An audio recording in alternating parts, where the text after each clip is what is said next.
Hello and welcome to Selenium for Beginners.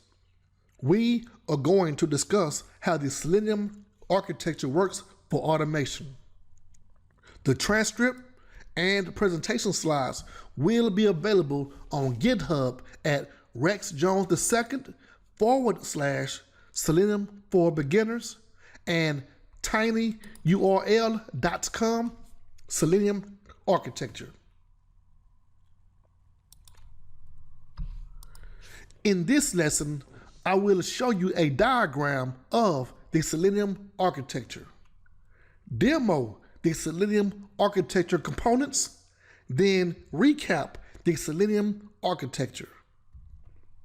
The architecture of Selenium WebDriver is mainly about communication between the client and server. There are 4 components that make up the architecture. The first component is Selenium client and WebDriver language bindings.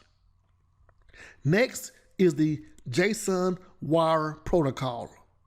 Third, we have the browser drivers.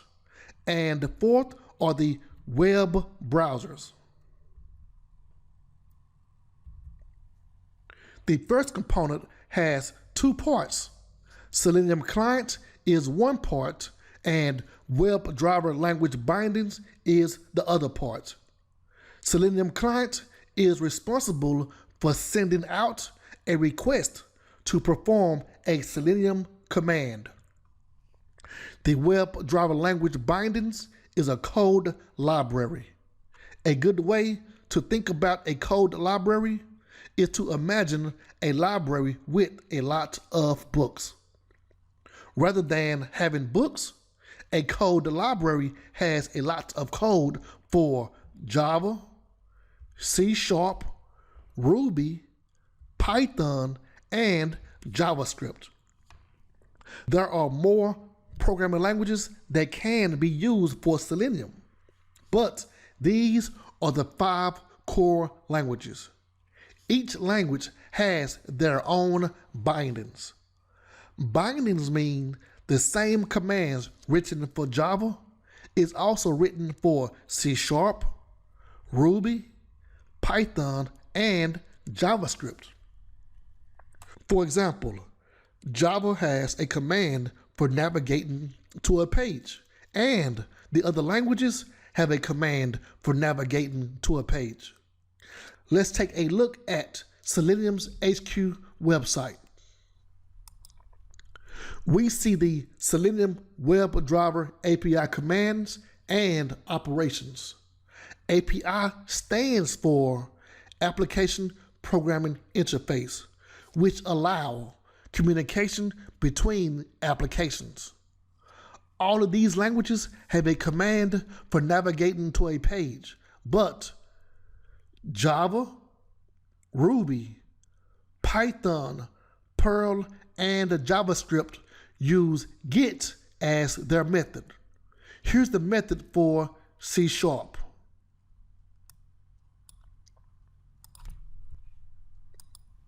We can download the Selenium client and WebDriver bindings from their website.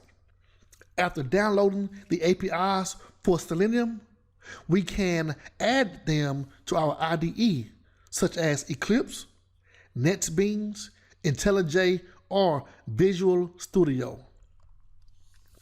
If we scroll down to the third-party drivers section, we see our next component, which is browser drivers. Gecko driver, Chrome driver, Opera, Edge driver, and Safari driver are some of the drivers.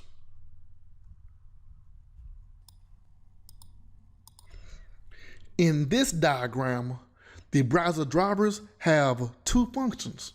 The first function is to receive a request, and the second function is to return a response. Both of these components illustrate a client-server model. What is a client-server model? A client-server model is when the client makes a request and the server executes that request. After executing that request, the server sends back a response to complete their connection.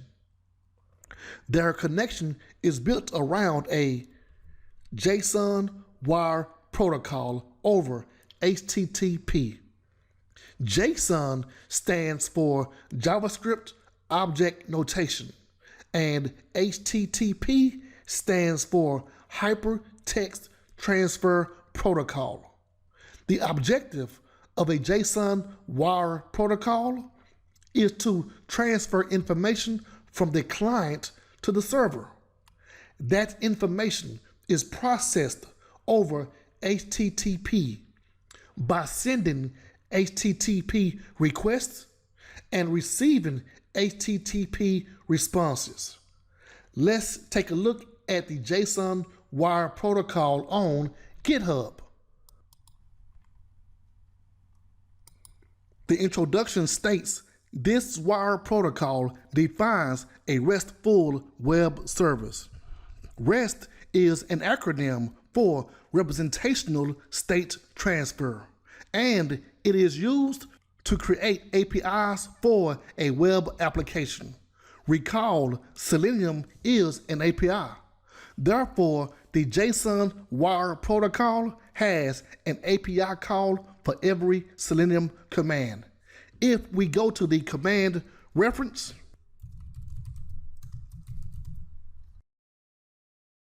we see a column for HTTP method, path, and summary. The command summary lists 3 of 5 HTTP methods: get, post, and delete. The methods put and patch are not here in this command summary. We see a path and summary for timeouts, implicit wait, navigate to a new URL, frame, get the current page title. We also see something for click on an element. We see a get HTTP method request and a session API call. Session ID is the URL parameter. It's an ID of the session to route the command to. The page title is returned as a string. Let's go back to our diagram and review the flow. A Selenium request is sent from the Selenium client and WebDriver language bindings components. That request is sent to the JSON wire protocol, which defines a REST API. The REST API is sent to the browser drivers in the form of a URL. Chrome driver, Firefox driver, Safari driver, Opera driver, and Edge driver all have their own HTTP server. Finally, we have our last component, which is the web browsers. All Selenium commands are performed on the web browser. Notice there is a 2-directional arrow between the browser drivers and web browsers. This is one of the reasons why Selenium executes our test script so fast. The browser drivers receive a request, and immediately the web browser executes that request. Whether our test script passed or failed, the web browser returns a response back to the browser driver. The browser driver sends that same response back to the JSON wire protocol and eventually to the client. If the action fails, then an exception shows up in our IDE. I am going to use Java as the programming language and Eclipse as the IDE. We start by downloading Selenium from Selenium HQ website to my download folder. Then add Selenium to Eclipse Libraries tab as external JARs. JAR stands for Java Archive, which allows us to write our Selenium commands using Java. Web driver equals new Chrome driver. Chrome driver is our browser driver. Next is system.setProperty. The key is WebDriver.Chrome.driver. Value is the path of Chrome driver.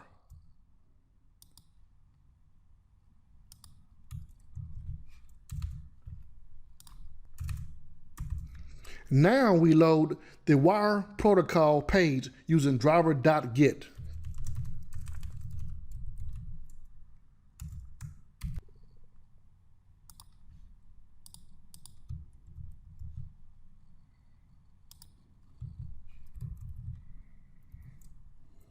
Then get the title using driver.getTitle. Know what? Let's also print the title.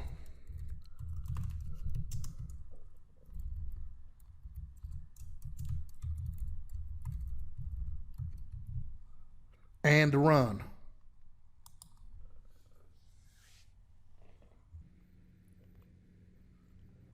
The page landed on get the current page title. Eclipse shows JSON wire protocol, which is the page title, and our test script passed.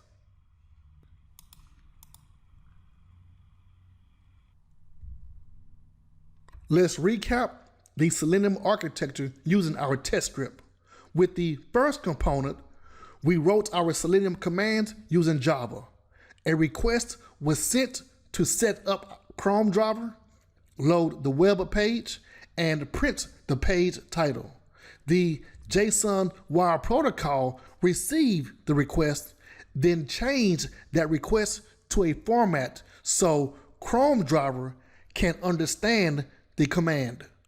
Chrome driver sent a direct HTTP request to the Chrome web browser. The Chrome browser performed each command, then sent back an HTTP response to the Chrome driver that eventually showed up in Eclipse. I hope that helps, and thank you for watching how the Selenium architecture works for automation.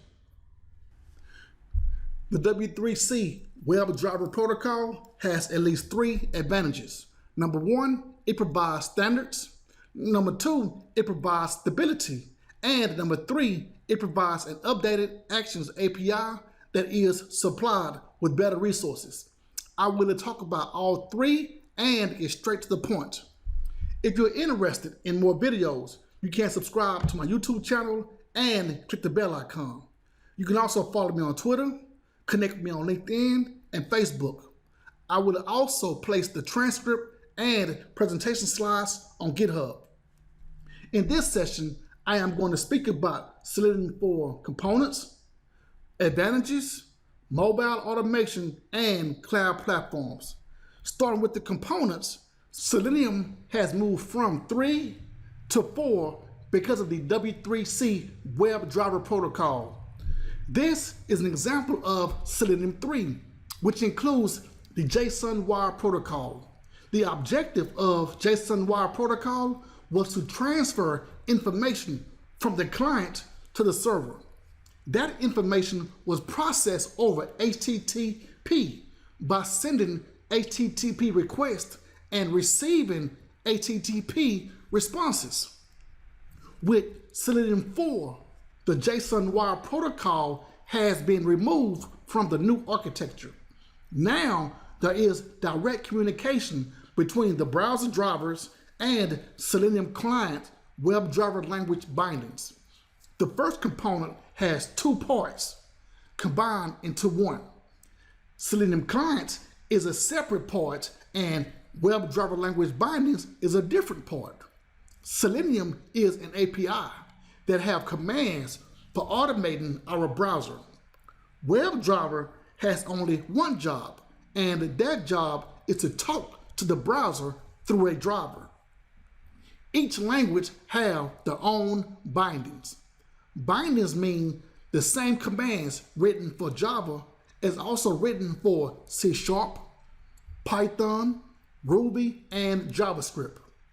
You may have noticed that Selenium added support for W3C Protocol starting at version 3.8. According to Simon Stewart, in this Selenium 4 webinar with BrowserStack, he mentioned the versions of Selenium since 3.8 have spoken to both JSON wire protocol and W3C protocol. After running your test script, look for info detected dialect W3C to see if your Selenium version is speaking to W3C. Both of these screenshots show W3C for Selenium 3.8 and Selenium 4. If not W3C, then it will show OSS, which means open source software. Back to our diagram. We see the second component is browser drivers, and it have two functions. The first function is to receive a request from Selenium client and WebDriver language bindings, then pass that request to the browser. A driver is also known as a proxy, responsible for controlling the browser. The second function is to return a response from the browser back to the Selenium client and WebDriver language bindings. All of the drivers use W3C WebDriver protocol, and most of them are created by the browser vendors. When it comes to the third component, web browsers, this is where all of the Selenium commands are performed. The browser receives a request, performs the request, and sends back a response to the driver. Also notice how Opera is not available as a driver or browser. In reality, they are still available, but I did not add them because the WebDriver implementations are no longer under development, so native support has been removed for Opera and Phantom.js. Remote is another form of communication to the browser. It can happen through the remote WebDriver or Selenium server. The remote WebDriver is a class that implements the WebDriver interface. With Selenium 4, Firefox and Safari driver continue to extend remote WebDriver.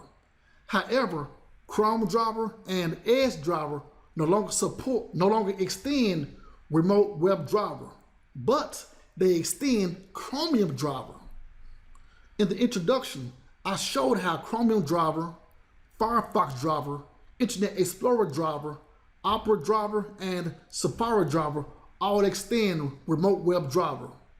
We see three of the boxes: remote WebDriver, browser drivers, and web browsers are gray because they all run on the same system. The Selenium server is different. It's a way to communicate remotely when talking to the driver, but not on the same system as the driver.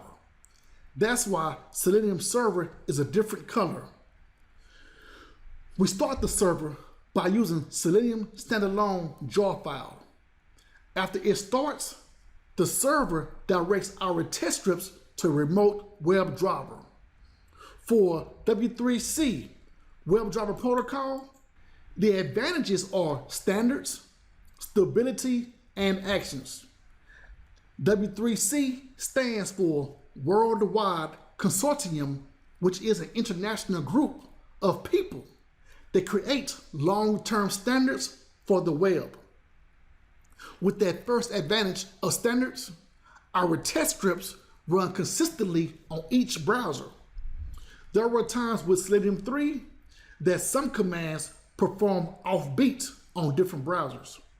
Since Selenium 4 is compliant with W3C WebDriver, there is no more required encoding and decoding of the API request.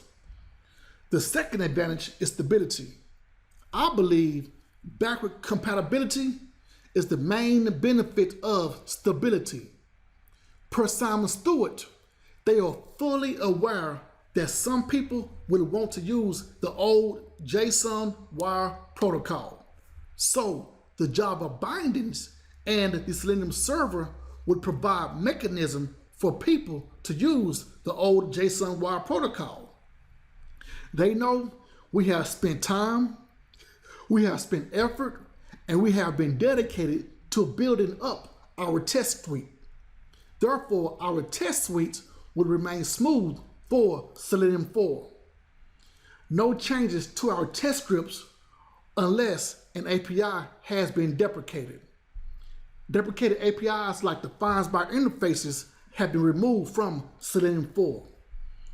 As a result, the WebDriver APIs are going to continue working like there was never a change to Selenium.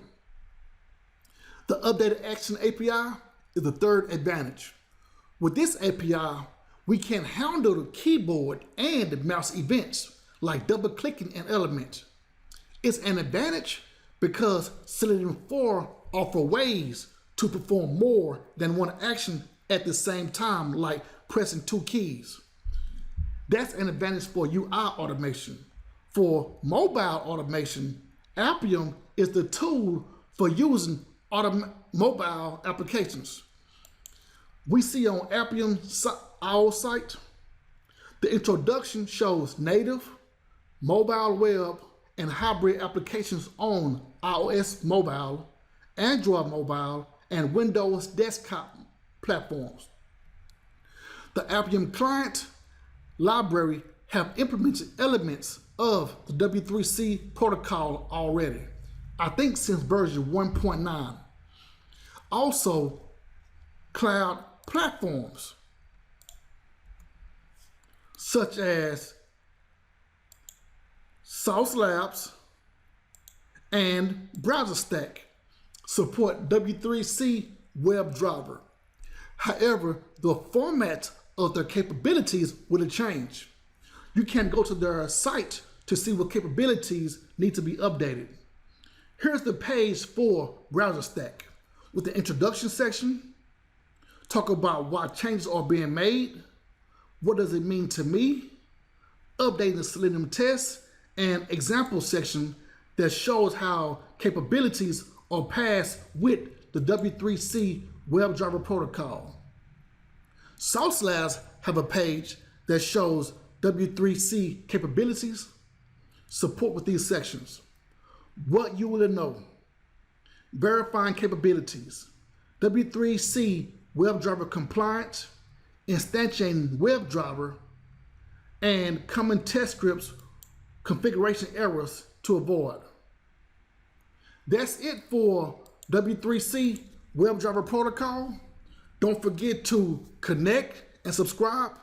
And next, I will demo the relative locators, which locate elements based on the relationship to another element. Thank you for watching, and I'll see you in the next video. Books available in paperback, ebook, and PDF. All Part 1 ebooks and PDF documents are free. Programming books for UFT. Programming books for Java. Here's the Selenium automation book. And TestNG. Subscribe to get notification of future videos.